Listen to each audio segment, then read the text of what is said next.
Ha, Erika, sasama na kay. Sino kaya ang sasamahan ni Erika mga kalingap? Yan ang sama-sama nating alamin mamaya mga kalingap.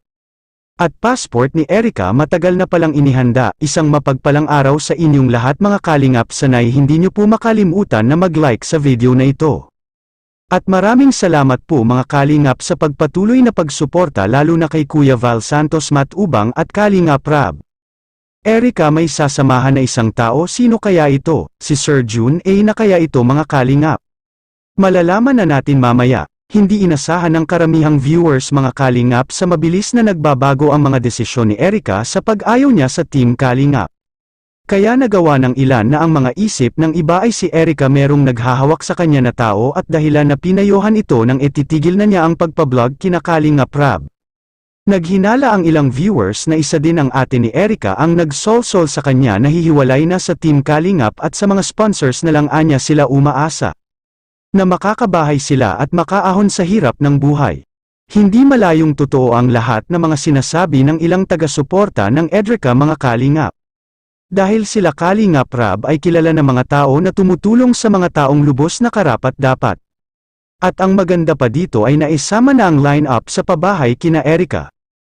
At ipinagpauna ni Kalingap Rab sa lahat ng mga taga-subaybay ng Erika na sana hindi tama ang hinala ng karamihan na mayroong isang sponsor na nagpilit sa kanila na aayaw sa pagbablog kina Kalingap Rab. Aminado si Kalingap Rab na ginagawa naman nila ang lahat na makakaya nila at ipinagtanggol pa si Erika mga kalingap mula sa mga bashers nito.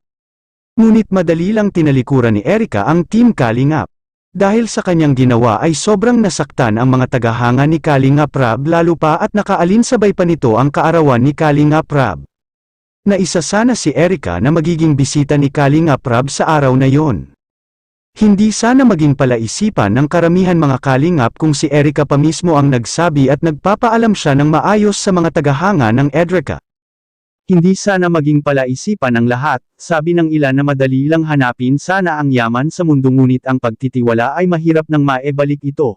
Kung sakali man nababalik ang Erika mga kalingap ay posibleng maraming hindi na magkakagusto sa tambalan na ito dahil sa karamihang tagahanga ay dismayado silang lahat dahil sa ginawa ni Erika, at Erika sasama na sa isang lalaki makikita po natin sa video. Okay na yun. Ito lang, sigurado ka. Hindi naman ako alam sa pagkain eh. Kahit saan mo ko dalhin, okay lang. Bahala ka. Huwag na sa antidote.